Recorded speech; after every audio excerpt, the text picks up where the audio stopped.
லைஃப்பில் முறை திருவண்ணாமலைக்கு பௌர்ணமி அன்னைக்கு கிரிவலம் போகிறேன். ஸோ இந்த வீடியோவில் பௌர்ணமி அன்னைக்கு கிரிவலம் போனால் எங்கெங்கேருந்துலாம் பஸ்ஸு போய் ஸ்டாப் பண்ணுவாங்க, எங்கேருந்து கோயிலுக்கு எப்படி போகணும் அப்படிங்கிற எல்லா டீட்டெயில்ஸுமே இந்த வீடியோவில் எக்ஸ்பிளைன் பண்ணியிருக்கேன். Welcome to our channel archer looks. So பௌர்ணமி அன்னைக்கு போயிருந்தது சரியான கூட்டமாகவே இருந்தது. ஸோ இருந்தாலும் பரவாயில்ல, அண்ணாமலையாரை தரிசிக்காமல் வரக்கூடாதுன்னு அண்ணாமலையாரையும் தரிசிச்சுட்டு கிரிவலத்தையும் நல்லபடியாக முடிச்சுட்டு தான் இந்த இது வந்திருக்கேன். ஸோ வாங்க வீடியோக்குள்ளே போகலாம். Hi, welcome to our channel archer looks. So இன்றைக்கி வந்து திருவண்ணாமலைக்கு பௌர்ணமி கிரிவலத்துக்காக கிளம்புறோம். ஸோ டைம் பார்த்தீங்கன்னா மணி 2 மணி ஆகுது. புது பஸ் ஸ்டாண்டில் பஸ் இருக்கான்ட்டு செக் பண்ணணும். ஆனால் கூட்டம் பயங்கரமாக இருக்கும். வாங்கிட்டே பஸ் எந்த பஸ்ஸில் கிளம்புறேன், கிரிவலத்துக்கு எவ்வளோ கூட்டம் இருக்குங்கிறது இந்த வீடியோ ஃபுல்லாக பார்க்கலாம். இந்த வீடியோ ரொம்ப ஹெல்ப்ஃபுல்லாக இருக்கும். கிரிவலம் வந்து திருவண்ணாமலைக்கு போகணுங்கிறவங்களுக்கு ரொம்ப வீடியோ ஹெல்ப்ஃபுல்லாக இருக்கும். ஸோ வாங்க போகலாம். கிரிவலம் போகிறதுனால வீட்டிலேருந்தே செப்பல் போடாமே வந்தாச்சு. பஸ்லேயும் பார்த்தீங்கன்னா சரியான கூட்டம். புது பஸ் ஸ்டாண்டில் மதியம் அந்த டைமுக்கு ஃபுல் கூட்டமாக இருந்தது. எப்படியோ ஒரு பஸ்ஸு கிளம்புறப்போ ஏறி உட்காந்து ஒரு சீட் இருந்துச்சு, உட்காந்தாச்சு. சேலம் டு திருவண்ணாமலை 145 ரூபா டிக்கெட் பெரியவங்களுக்கு. ஸோ கிட்டத்தட்ட நான் ரீச் ஆனது ஒரு 4:30 அந்த டைம் இருக்கும்னு நினைக்கிறேன். 4:30 5 மணியே இருக்கும்னு நினைக்கிறேன், 5:05. ஸோ இறங்கினோடனே பஸ் ஸ்டாண்டு வந்து பார்த்திங்கன்னா எங்கே இறக்கி விட்றாங்க அப்படின்னு சொல்லி யோசிச்சுட்டு இருந்தேன். சிட்டிக்கு, அதாவது அவுட்டரில் இங்கேருந்து அங்கே நம்ம கோயிலுக்கு போகணும் அப்படின்னா ஒரு 4லேருந்து 5 கிலோமீட்டர் ஆகும். ஸோ நடந்து போனாலும் நம்ம கிரிவல பாதையில் போய் ஜாயின் பண்ணிக்கலாம். அது வந்து எங்கன்னா 3வது லிங்கம் யமலிங்கம் தாண்டி ஒரு இடத்துல ஜாயின் ஆகும். அங்கே போய் தான் ஜாயின் ஆகிற மாதிரி இருக்கும். ஸோ அதனால் நான் நேராக வந்து நம்ம கிழக்கு வாசல் போகணும், சாமியை தரிசிச்சுட்டு நம்ம கிரிவலத்தை ஆரம்பிக்கலான்ட்டு கோயிலுக்கு போக வேண்டியிருந்தது. அதனால் அங்கேருந்து ஒரு ஆட்டோவை பிடிச்சேன். ஸோ ஆட்டோவுக்கு வந்து பெரியவங்களுக்கு 50 ரூபா, எப்படி பார்த்தாலும் 100 ரூபாங்கிற மாதிரி கேட்குறாங்க. ஒரு சில ஆட்டோவில் 100 ரூபா அப்படின்னாங்க. நான் அப்படியே வெயிட் பண்ணி ஏறினதுனால 50 ரூபா. ஷேர் ஆட்டோ தான், ஒரு 6 பேர் 7 பேர் கூட்டிகிட்டு போகிறாங்க. நேராக அது வந்து கோயிலோட வாசல்லாம் போய் நிறுத்த மாட்டாங்க. கள்ளக்குறிச்சி பஸ் ஸ்டாண்டுன்னு சொல்லி இந்த பக்கம் கிரிவல பாதையிலேருந்து கொஞ்சம் தூரம், அதாவது அந்த ரோடு வந்து தெற்கு வாசலுக்கு பக்கம், அந்த பேஜ் அவங்கள வந்து ஆட்டோவில் கூப்பிட்டு போகிறவங்க அங்கே தான் இறக்கி விடுவாங்க. ஆட்டோவில் போகும்போது கொஞ்சம் சேஃப்டியாக உட்காந்துட்டு போங்க. ஏன்னா எனக்கு முன்னாடி போன ஆட்டோலேயே ஒருத்தர் வந்து கரெக்டாக உட்காந்துட்டு போகாமல் கீழே விழுந்துட்டாங்க. ஸோ அதனால் ஆட்டோவில் போகிறது வந்து சேஃப்டியாக போங்க. அதே போல் எனக்கு தெரிஞ்சு கள்ளக்குறிச்சி இப்போ இந்த இடத்துல தான் வந்து இறக்கி விடுவாங்க. இங்கேருந்து நம்ம வந்து திரும்பவும் கோயிலோட கிழக்கு வாசலுக்கு போகணும். ஸோ அதையும் எப்படி போகிறதுன்னு நான் சொல்கிறேன். இந்த இடம் கரெக்டாக தெற்கு கோபுரம் இங்கேருந்து பார்த்தா தெரியும். சரி, தெற்கு கோபுரம்னா திருமஞ்சன கோபுரம்னு சொல்லுவாங்க. அந்த வழியாகவும் வந்து கிழக்கு வாசலுக்கு உள்ளே போகலாம். கூட்டம் வந்து இப்போ ஜேன்னு இருந்தது. நான் போன டைமுக்கு அதுக்கும் அப்போ தான் வந்து எல்லாம் கூட்டம் சரியான கூட்டமாக இருந்தது. கிட்டத்தட்ட கோடிக்கணக்கான மக்கள் வந்து பௌர்ணமி கிரிவலத்துக்கு அண்ணாமலையாரை வருஷம் ஃபுல்லாகவும் சுற்றுவாங்க. அதே போல் பௌர்ணமி டைமில் கூட்டம் வந்தே இருக்குது. நான் இன்றைக்கி தான் வந்து பௌர்ணமிக்கு மொதல் டைம் போகிறதுனால அவ்வளோ கூட்டத்தையும் பார்க்குறதுக்கு ரொம்ப வந்து சந்தோஷமாக இருந்துச்சு. கிரிவலத்துக்கு வந்து எல்லோரும் நம்பிக்கையோட அண்ணாமலையார் காப்பாற்றுவார், அண்ணாமலையாரை தன்னோட வாழ்க்கையில் மாற்றத்தை கொண்டு வருவார் அப்படின்னு ஒரு நம்பிக்கையோடு சுற்றுறாங்க. அது கண்டிப்பாக நடக்குதுங்க, அது உண்மை தான். ஸோ நான் வந்து திருமஞ்சன கோபுரத்தை தரிசிச்சுட்டு அதுக்கு வழியாகவே சைடில் வந்து நடக்க ஆரம்பிச்சிட்டேன். ஸோ போய் தரிசனத்துக்கு ஃப்ரீ தரிசனத்துக்கு போய் நிற்கலாம் அப்படின்னு போகிற வழியில் பார்த்திங்கன்னா நிறைய கடைங்க. இந்த வழியில் வந்து இப்போ தான் வந்து ஃபஸ்ட் டைம் வரேன். இதுக்கு முன்னாடி போனதே கிடையாது. வரிசையாக அண்ணாமலையாரோட ஃபோட்டோஸ்லாம் நிறையா வச்சுருந்தாங்க. ஸோ அப்படியே பார்த்துட்டு வீடியோ எடுத்துகிட்டு போயிட்டு இருந்தேன். ஸோ அடுத்து போய் க்யூவில் நிற்க ஆரம்பிச்சிட்டேன். ஸோ ஃப்ரீ தரிசனம் க்யூ தான். ஸோ இதில் போயிட்டு என்ன அப்படின்னா, பௌர்ணமி டைமில் பொது தரிசனம் தான் எல்லாத்துக்கும். 50 ரூபா தரிசனமோ இல்லை சிறப்பு தரிசனம்லாம் யாருக்கும் அலோடு இல்லை. ஸோ நான் போயிட்டு இன்றைக்கி சாமி கண்டிப்பாக பார்த்துட்டு தான் கிரிவலம் சுற்றணும் அப்படின்ட்டு இப்போ க்யூவில் நின்றேன். அநேகமாக இந்த டைமில் போய் நிற்கும் போது 7 மணி இருக்கும். ஸோ இப்போ கிளைமேட்டும் பார்த்திங்கன்னா லைட்டாக அந்த மழை வர மாதிரி ஆரம்பிச்சிது. ஸோ கோயிலுக்குள்ளே போயிடலாம், எப்படி பார்த்தாலும் சாமி தரிசனம் பார்த்துடலாம் அப்படின்ட்டு உள்ளே நுழைஞ்சோடனே கிழக்கு வாசல்லேருந்து திரும்ப இந்தாண்ட க்யூ பார்த்திங்கன்னா வடக்கு கோபுரத்துக்கு போகிற மாதிரி ஒரு வாசலில் திரும்ப திறந்து விட்டாங்க. ஸோ வேகமாக ஓடி போய் அங்கே நின்றுட்டேன். ஸோ கோயிலுக்கு பக்கமாக உள்ளே போயாச்சு. இதுக்கப்புறம் சாமி பார்க்குறது தான். கடவுளே எப்படியா இருந்தாலும் இன்றைக்கி பார்த்துடணும், சாமி பார்த்துட்டு தான் அடுத்து கிரிவலத்துக்கு சுற்றணுமே, என்ன பண்ணுறதுன்னு யோசிச்சுட்டு நின்றுட்டு இருந்தோம். ஸோ டைம் ஆக எல்லாத்துக்கும் வந்து பார்த்திங்கன்னா பசி எடுக்கும். அப்படிங்கிறனால எல்லாத்துக்கும் ஒரு பிஸ்கட் பாக்கெட் ஃப்ரீ இந்த இடத்துலேருந்து கிராஸ் பண்ணி உள்ளே வரும்போது. அதே போல் நந்திகேஸ்வரையும் நல்லா தரிசிச்சுட்டு கோபுரத்தை நல்லா தரிசிச்சுட்டு நின்றுட்டு இருந்தேன். தூறல் வந்து வர ஆரம்பிச்சிது. கோயிலுக்குள்ளே மழை பெய்கிறதே ஒரு அபூர்வமான விஷயம். அது திருவண்ணாமலையில் மழை பெய்கிறப்போ உள்ளே இருக்குமே அப்படிங்கிறது ரொம்ப ஒரு பிளஸ்ஸிங்கான ஒரு ஃபீலிங்காக இருந்தது. ஏன்னா கோயிலில் பார்த்திங்கன்னா திருவண்ணாமலையில் நம்ம மழை பெஞ்சது, நான் இதுக்கு முன்னாடி நிறைய டைம் கிரிவலம் போயிருக்கேன். ஆனால் மழை பெய்கிறப்போ அங்கே இருந்ததில்லை. அது கோயிலுக்குள்ளே இருக்கிறது ரொம்ப ஒரு ஆச்சரியமான விஷயமா இருந்துச்சு. கோயிலுக்குள்ளே தண்ணி பார்த்திங்கன்னா ஆறு மாதிரி ஓடிட்டு இருந்தது. உள்ளே அந்த தண்ணியில் வந்து நின்றுட்டு இருக்கிறதே வந்து ஒரு பெரிய நிகழ்வாக இருந்துச்சு. தண்ணி பார்த்திங்கன்னா அப்படியே ஜில்லுன்னு இருந்தது. கூட்டம் அவ்வளோ கூட்டம். எல்லாருமே வந்து சாமி பார்க்குறதுக்கு நின்றுட்டு இருந்தாங்க. நான் உள்ளே போய் நிற்கும் போது தான் வந்து அனௌன்ஸ்மெண்ட் பண்ணிகிட்டு இருந்தாங்க. ஸோ எல்லாருமே வந்து சாமி பார்க்குறதுக்கு நடை வந்து இன்றைக்கி பார்க்குற தரிசனம் முடிஞ்சுது, திரும்ப காலையில் தான் எல்லாத்துக்கும் நடை திறப்போம், 5:30 மணிக்கு தான், காலையில் வாங்கன்னு சொல்லிட்டு இருந்தாங்க. ஆக்சுவலாக அது நான் வந்து அந்த 8 மணியோட என்னமோ நடை வெளியிலேருந்து சாத்திடுவாங்களாட்டிருக்கு. அதுக்கப்புறம் உள்ளே இருக்கவங்கள சாமி தரிசனம் பார்க்க வச்சுட்டு நடையை வந்து சாத்திடுறாங்க. நல்லபடியாக வந்து அண்ணாமலையாரை பௌர்ணமி அன்னைக்கு பார்க்க முடியுமான்னு சொல்லி தான் யோசிச்சுட்டு இருந்தேன். ஆனால் தரிசிச்சிட்டேன். சிறப்பான தரிசனம். வெளியில் வந்தோம் பார்த்திங்கன்னா அந்த கோபுரத்தோட அழகெல்லாம் பார்க்க கண்கொள்ளா காட்சியாக இருந்தது. ஸோ நான் போய் பார்த்துட்டு நான் வெளியில் வரும்போது திரும்ப மழை தூறிகிட்டே இருந்தது. ஸோ என்ன பண்ணலாம், நடக்கிறதுக்கு கிரிவலம் போகிறதுக்கு ஒரு ரெயின் கோட் ஒன்று வாங்கலாமான்னு சொல்லி 2-3 இடத்துலலாம் விசாரித்தேன். ஸோ ரெயின் கோட் எனக்கு வாங்கி போடுறதுல ஒரு யோசனையாக இருந்துச்சு. அதே போல் இப்போ நீங்கள் பார்த்துட்டு இருந்ததெல்லாம் பார்த்திங்கன்னா ஃப்ரீ தரிசனத்துக்கு அவ்வளோ பேர் நிற்கிறாங்க. லட்சக்கணக்கான பேர் வந்து கோயிலே தரிசனம் பண்ணுறது நீங்கள் பௌர்ணமி அன்றைக்கி பண்ணியிருப்பாங்க. கிரிவல பாதையில் சொல்லவே வேண்டியதில்லை, கோடிக்கணக்கான மக்கள் வந்து கிரிவலத்துக்கு வராங்க வருஷானா. அதாவது டெய்லி மாதம் வரவங்க. இந்த ஆடி அமாவாசையும் சரி பௌர்ணமியும் சரி கூட்டம் அதிகமாக தான் இருந்திருக்கும். ஸோ நான் பௌர்ணமி கிரிவலத்தில் எப்படி நான் 1 கோடி பேர் வந்தாங்கங்கிற நான் சொல்கிறேன் அப்படின்னா, நான் போய் கிரிவல பாதையில் ஒரு இடத்துல உட்காந்துருந்தேன். ஒரு அரை மணி நேரம் அங்கேயே உட்காந்துருந்துருப்பேன். அந்த அரை மணி நேரம் பார்த்திங்கன்னா ஒவ்வொரு செகண்டுக்கும் கிட்டத்தட்ட ஒரு 40-50 பேர் கிராஸ் பண்ணுறாங்க ஒரு செகண்டுக்கு. அந்த கூட்டம் பார்த்திங்கன்னா ஒரு இடத்துல கூட ஒரு நிமிஷம் கூட கம்மியாகலை. ஒரே மாதிரி கூட்டம் போயே இருக்குது. ஸோ கிட்டத்தட்ட 1 கோடி பேர் இருந்திருப்பாங்க. ஸோ நாங்களும் கிரிவலத்தை வந்து பார்த்திங்கன்னா கிழக்கு கோபுரத்தில் சாமி கும்பிட்டு முதல் லிங்கம் இந்திரலிங்கத்தை தரிசிக்கிறதுக்காக போனோம். ஸோ இந்த ரோடு தான் ஃபுல்லாக வேலையாகிட்டே இருக்குது. நல்லா போன முறை போனதுக்கு இந்த முறை வேலை அதிகமாக ஆகிடுச்சு. நிறைய இடத்துல கன்ஸ்ட்ரக்ஷன் பண்ணியிருக்காங்க ரோடு.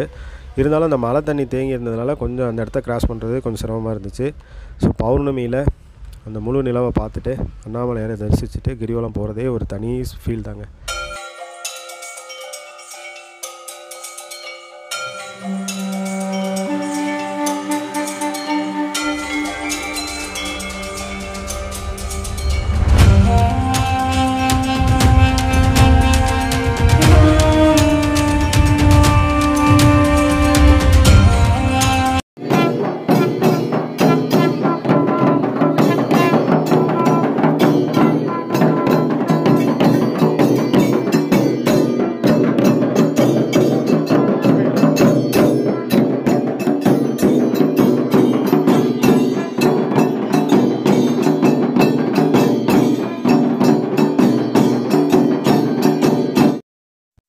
பௌர்ணமி அன்றைக்கி நம்ம கிரிவலம் சுற்றும் போது நைட்டு வந்து எவ்வளோ நேரம் ஆனாலும் சரி சுற்றி இருக்க 8 லிங்கங்களும் நடை சாத்துறது கிடையாது. எல்லாேருக்கும் வந்து தரிசனம் பண்ணுறதுக்கு நடை திறந்தே இருக்கும். ஸோ அதனால் நீங்கள் வந்து தாராளமாக நைட்லேயும் வந்து அங்கே சாமி தரிசனம் பார்க்கலாம்.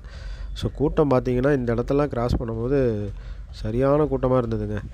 டைம் வந்து பார்த்திங்கன்னா இப்போ அரௌண்ட் ஒரு 10-10:30 இருக்கும். ஸோ நான் வரிசையாக இந்திரலிங்கத்தை எல்லாம் வரிசையாக கும்பிட்டு போயிட்டுருந்தேன். இங்கெல்லாம் வந்து போகிற வழியில் எல்லாமே அன்னதானம். இப்போ இந்த எதிர்த்தாப்பில் அந்த மண்டபத்தில் பார்த்திங்கன்னா சுட சாப்பாடு எல்லாத்துக்கும் அன்னதானம் போட்டுட்டு இருந்தாங்க. ஸோ போகிறவங்க நிறைய பேர் வந்து வாங்கி சாப்பிட்டாங்க. ஸோ நானும் அப்படியே வந்து நான் கோயிலுக்கு முன்னாடியே ஒரு இடத்துல சாப்பிட்டுட்டு தான் நடக்க ஆரம்பித்தேன். ஸோ டைம் வந்து 10:30 மணிக்கு கூட்டம் பாருங்க எப்படி இருக்குன்னு. எல்லா இடத்துலையுமே வந்து கோயிலை சுற்றி எல்லோரும் வந்து சாமி தரிசனம் பண்ணுறாங்க. எல்லா கோயிலுமே திறந்துருக்கு. எல்லா கோயில்லையும் சாமி நம்ம நல்லா சாமி கும்பிட்டு வரிசையாக போகலாம். ஸோ நான் ஏன்னா இதுக்கு முன்னாடி போனதெல்லாம் வந்து பார்த்திங்கன்னா கோயிலுக்கு வெளியிலே இருந்து சாமி கும்பிட்டு வந்தாச்சு. ஸ்டார்டிங்கில் வந்து பார்த்திங்கன்னா இந்திரலிங்கத்துலேருந்தே சொல்லணும் அப்படின்னா இந்திரலிங்கம், அக்னிலிங்கம், யமலிங்கம்ன்ட்டு எல்லா கோயில்லையுமே சாமி தரிசனம் பண்ணிகிட்டே வரிசையாக போயிட்டுருந்தேன். ஸோ மக்கள் பார்த்திங்கன்னா அவ்வளோ பேர் வராங்க.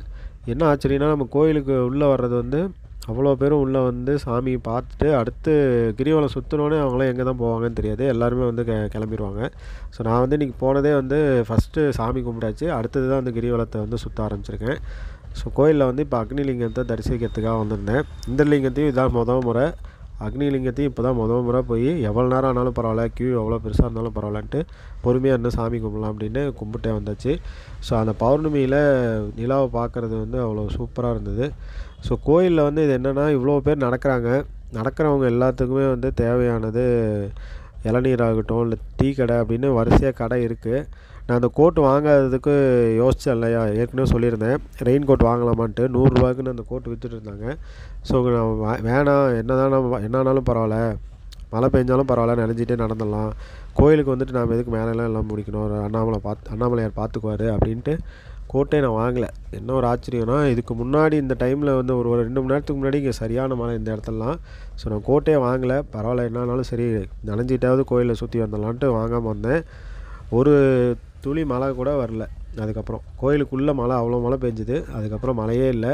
நிறைய பேர் வாங்கினவங்களும் வாங்கி தோல் மேலே தூக்கி போட்டு போயிட்டுருந்தாங்க. ஏன்னா கோயில் சுற்றி வரோம் பௌர்ணமியில் அந்த சுத்தமான காற்று, அந்த ஒளி வந்து நம்ம நிலாவோட வெளிச்சம் வந்து நம்ம மேலே படணும்.